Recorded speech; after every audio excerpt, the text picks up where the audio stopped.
Merci de rejoindre Actutron Télévision pour cette nouvelle session d'information. Tout de suite à l'essentiel de l'actualité en titre. Dieudonné Kamuleta Badibanga, désormais président de la Cour constitutionnelle, un nom auquel il faudra désormais s'habituer. Restitution par les rois des Belges de la relique de Patrice Emery Lumumba à la RDC. Après le geste, des réactions se succèdent. Enseignement primaire, report de l'examen national de fin d'études primaires. L'épreuve de clôture du cycle prévu initialement pour ce 23 juin a été reporté du 5 au 6 juillet prochain. Voilà, c'est tout pour les titres. Place au développement.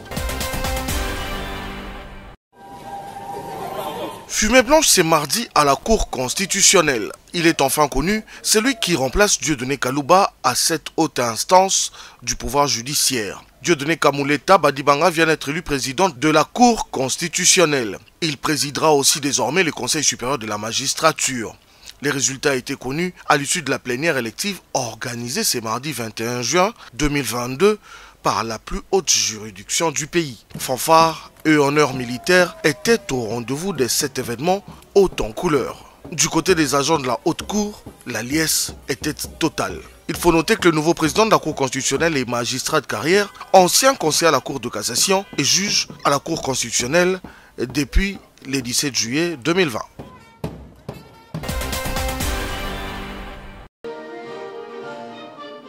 Signature ce mardi 21 juin d'un protocole d'accord entre l'ISAID et la Cour des comptes de la République démocratique du Congo.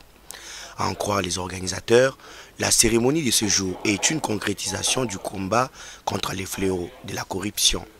Ceci pour le bien-être de la nation tout entière. Et la réalisation de cette initiative dépend de nombreux facteurs, dont l'un des plus importants est la lutte contre la corruption par des audits de qualité, la transparence, l'intégrité et la redevabilité vis-à-vis de notre peuple, en particulier à travers la coopération entre l'USAID, RDC et la direction de la Cour des comptes.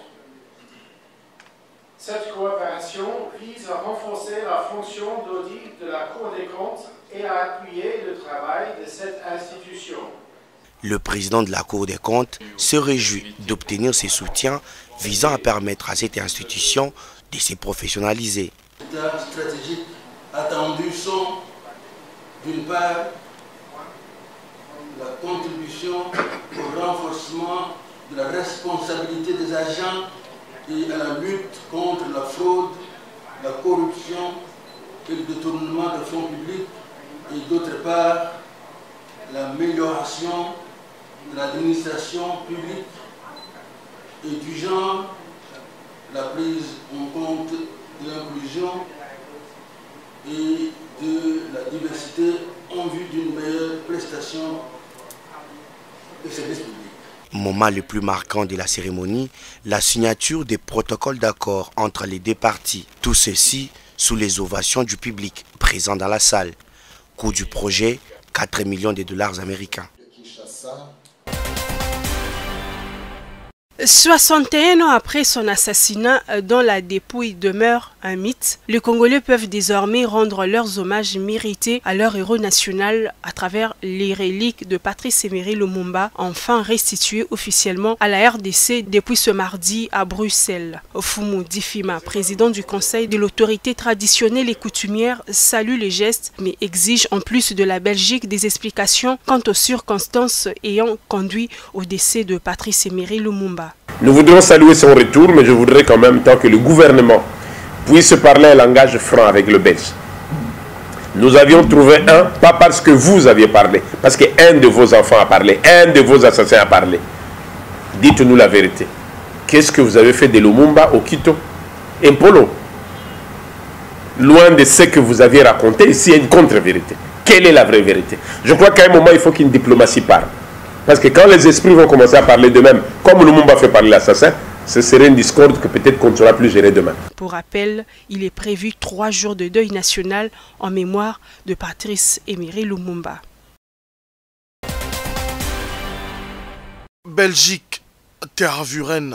Ici dans ces musées, un des plus réputés d'Europe, réside à un grand lot du patrimoine culturel et historique de la République démocratique du Congo. L'excellente qualité des relations nouées depuis peu entre Bruxelles et Kinshasa ont abouti à des avancées considérables. Le masque Soukou remis par le roi de Belge au chef de l'État en est une illustration. On nous dit aujourd'hui qu'on doit restituer les biens. Mais les biens sont partis d'où? Et comment ces biens sont arrivés en Belgique? Ces biens ont été volés. Ces biens ont été violés. Ces biens ont été arrachés. On doit nous dire dans quelles circonstances. C'est le gouvernement qui doit le dire. La réconciliation de l'histoire pénible entre les deux États devant être sincère et franche, Bruxelles, dans sa volonté, à s'amender est allé plus loin, remettant la famille Lumumba et par elle toute la RDC dans son droit. Étape difficile, riche en émotions. Père, comment es-tu mort? On ne sait pas. Quand es-tu mort? On ne sait pas. Où as-tu été assassiné? On ne sait pas non plus. Qui t'ont assassiné et pourquoi? On cherche encore. Mais de la dent, de la relique, mieux du reste de Lumumba, que dire, que penser? Qui vous dit que cette dent-là, c'est la vraie? Pourquoi la dent? Et quand la dent va arriver ici, nous allons construire un grand musée où nous allons mettre juste la dent. Et dire cette dent-là, c'est la dent de Lumumba. Qu'est-ce qu'on a fait? Nous, on ne parle jamais de la relique. Nous sommes des Bantous, des Africains. On parle de la dépouille de l'héros national. Tout cela, c'est pour restituer l'histoire. Makambo et Bongi et Lubama. Soki et Lobami, Kande Sili. Quoi que l'on dise, quoi que l'on pense, les gestes de la Belgique restent mémorables. Héros national!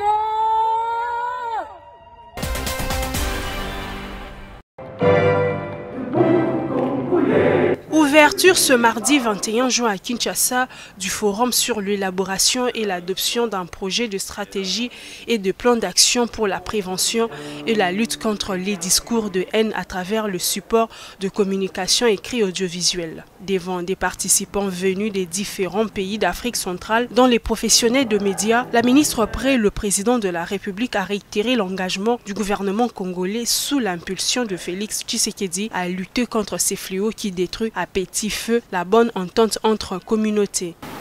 J'invite ainsi tous les participants aux travaux du Forum de Kinshasa à mettre à profit leurs diverses expertises pour parvenir à l'adoption d'une stratégie régionale de lutte contre le discours de haine qui permettra de mettre en place le mécanisme pouvant nous aider à résorber au maximum ces fléaux dans les pays de la région. Le directeur du Bureau conjoint des Nations Unies aux droits de l'homme qui représentait la chef de la MONUSCO a rappelé les dangers de la diffusion de messages de haine. Ces dérives sont le couronnement d'un processus qui trouve sa source dans des contentieux non résolus, des préjugés, des injustices et des frustrations entretenues de génération en génération.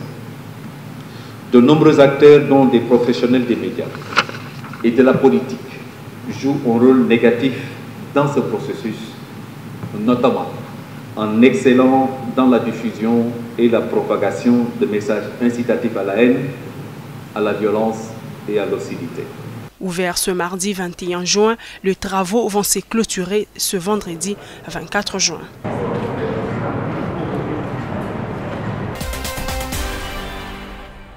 En soutien aux forces armées au front et à la population victime des atrocités à l'est de la RDC, le réseau d'information et d'appui aux ONG en République démocratique du Congo appelle à la mobilisation pour une semaine de solidarité. Collecter de fonds, sensibiliser la population à s'enrôler au sein de l'armée, voilà quelques objectifs de cette initiative. Jean-François Mombia est président des RIAO. Il explique la portée de cet événement.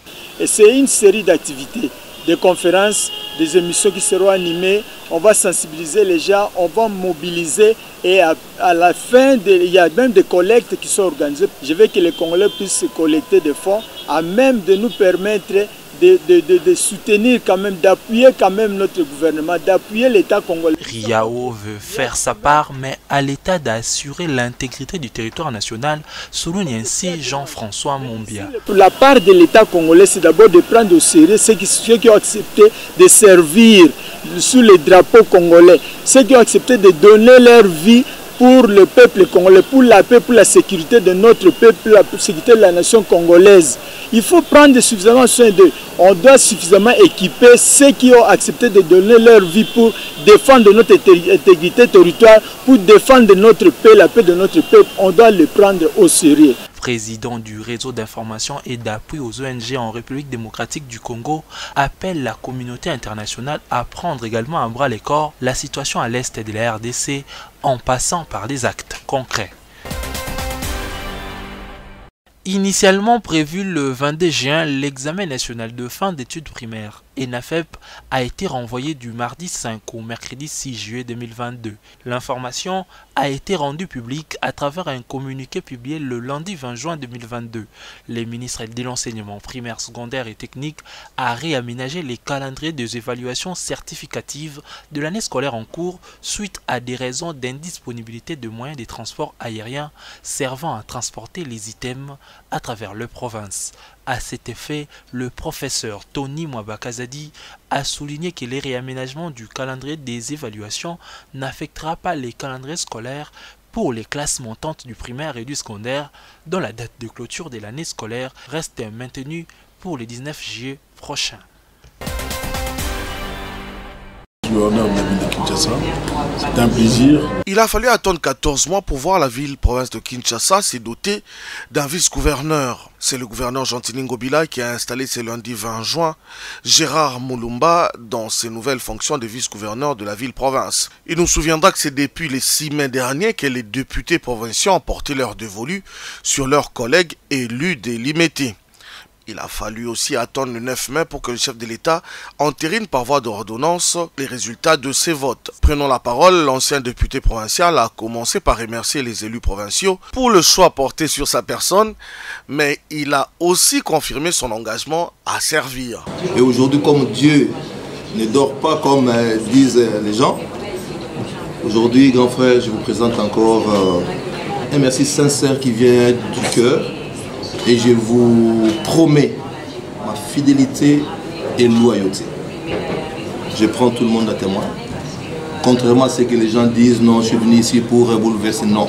Dans son mot de circonstance, le patron de la ville s'est dit heureux et fier de la bonne collaboration qu'il souhaite entretenir avec le nouveau vice-gouverneur. Et c'est mon mingi pour l'angaï, à Koyamba, Nekinangaï. J'ai Coco, Gérard Mulumba, depuis plus de 30 ans. Tout ça, il m'a Et puis, Souen Abisso Ezaki, déjà depuis 2019, Azala, coulissier Nanga en tant que vice-gouverneur. En tout cas, dans il y a aussi sa mandat. L'Ekinanga comme vice-gouverneur, Ndenzambe à Bonzela Gibiso, et Salami, il faut tout comme ça. Et tout Yambaye. Ndenge tokana ki tosala ensemble. Toyina ba projet biliard osala ensemble et ndenga ye na basi tosala ngo na madomene bilé. Rappelons que Gérard Mulumba remplace ainsi le vice-gouverneur Nerombungu qui a été évincé par les députés provinciaux en 2021. Chaque année depuis 1982, la date du 21 juin a été décrétée jour de la fête internationale de la musique comme un art et activité culturelle. Un art fait de la combinaison des sons de façon agréable à l'oreille pour adoucir le mœurs et célébrer à travers plus d'une centaine de pays. On y est arrivé après moult cogitations et réunions irrélatives sur la date choisie pour son caractère international, ce qui a amené Joel Cohen, un musicien américain, de se mettre d'accord avec Jacques Lang, alors ministre français de la Culture, et Maurice Fleureux, un responsable français du même secteur, sur le choix de cette date. Ainsi, en 2011, cette fête s'est internationalisée au point de s'adopter à travers le pays sur les 5 continents. Selon ses concepteurs, la fête de la musique a pour objectif la promotion de cet art dans toute sa globalité avec un élan d'encouragement sur les talents amateurs. En exergue, on y voit la musique classique, les jazz et les nombreuses variétés de la world music, sans oublier l'aspect traditionnel de cet art. Tout dans un angle de détente et de divertissement de la population. Au-delà de cet aspect positif, une autre opinion s'y inscrit en faux, selon du fait que la fête de la musique est synonyme de nuisances sonores, d'autant plus qu'en Europe, cette date coïncide avec le début du solstice d'été où les jours est plus long que la nuit, ce qui amène le fêtard à faire leur fête jusqu'à l'aube. En RDC, réputé pays de la musique, cette fête sévit au jour le jour dans toute sa couleur locale. V-Club est champion, point barre. Quelle que soit la durée de la nuit, dit un vieil adage, le soleil finit toujours à poindre à l'horizon. Ainsi peut-on dire du dossier V-Club Don Bosco porté au TAS, tribunal arbitral du sport, par V-Club depuis octobre 2021. Après la sentence motivée du TAS, la lumière du jour a enfin jailli. L'occasion, la réunion de ces lundis. Autour de la table, la FECOFA, la Linafoot, V-Club et Don Bosco, le deux parties au conflit. Afin Mazembe, l'acteur collatéral dans les dossiers, est déclaré champion de la saison 2020-2021 par la commission ad hoc instituée par la FECOFA dans une décision contraire à celle de la FECOFA relative au joueur Zao Matutala. Ainsi, les champions d'hier n'est le plus au profit du Dauphin qui retrouve son podium usurpé. La FECOFA vient de nous instruire d'homologuer finalement le classement selon lequel V-Club est sacré champion de l'année 2020-2021. Et donc c'est ce que nous allons faire savoir à tout le monde. Nous allons prendre un communiqué. La FECOFA a tiré toutes les conséquences par rapport à cette sentence arbitrale. Et donc moi je n'ai plus de commentaires à faire. Le problème c'est que V-Club est champion 2020-2021, point barre. V-Club qui en son temps avait esté au TAS a désormais gain de cause. V-Club n'a pas fait la rébellion, nous avons accepté, mais sans être d'accord. Et nous sommes allés plus haut. Et plus haut, nous sommes restés. Qu'est-ce que nous avait dit? Il vous souviendra, on a dit, le mieux à faire c'est de demander à V-Club de retirer sa plainte puisqu'il va être déçu. Dieu merci, nous ne sommes pas déçus, nous sommes satisfaits. Conclusion, les dossiers V-Club Don Bosco et Dico relégués au passé quittent au Dauphin de retrouver de façon officielle tous les attributs du titre des champions de la saison sportive 2020-2021. Mbalambuta Biscotte, Chabani Nonda, 13 ans pour tout ou encore Matumo Nazolarum, accompagnés de nombreux joueurs ayant marqué l'histoire du football congolais et africain, ont rechaussé leurs crampons le week-end dernier pour un match de gala organisé au Stade des Martyrs à l'occasion de la 7e nuit du football africain. Très excités à l'idée de voir leurs anciennes gloires du football en action, bon nombre de Quinois ont répondu présents à cet événement. Ces matchs de gala entre les légendes congolaises et africaines qui s'est joué sous un format de 35 minutes à la mi-temps s'est soldé par un score de parité de 3 buts partout. Les légendes congolaises ont concédé 2 buts lors des 20 premières minutes du match, des réalisations qui portent le signature du Camerounais Patrick Mboma et du Nigérien Kanou. Réponse de légende du football africain Kanou devant le portier Tokala. Il y a également Patrick Mboma les deuxième but. Après la réduction du score 2-1 par les Congolais Marcel Mbayou, Mbalambuta Biscotte et 13 ans pour tout, tous des entrées en cours de jeu, ont régalé le public par l'étendue de leur talent en inscrivant chacun un but de toute beauté pour les 3 buts à 2. Du football africain, Bokani pour toute raison. En toute fin du match, Stéphane Apia a remis les deux équipes à égalité, 3 buts partout, score final de la partie. Autre fait saillant ayant marqué cette rencontre est l'incursion sur la pelouse d'un supporter congolais pour faire passer un message de paix par rapport à la situation d'insécurité que connaît l'Est de la RDC. Fin de cette session d'information, merci à vous de nous avoir suivis.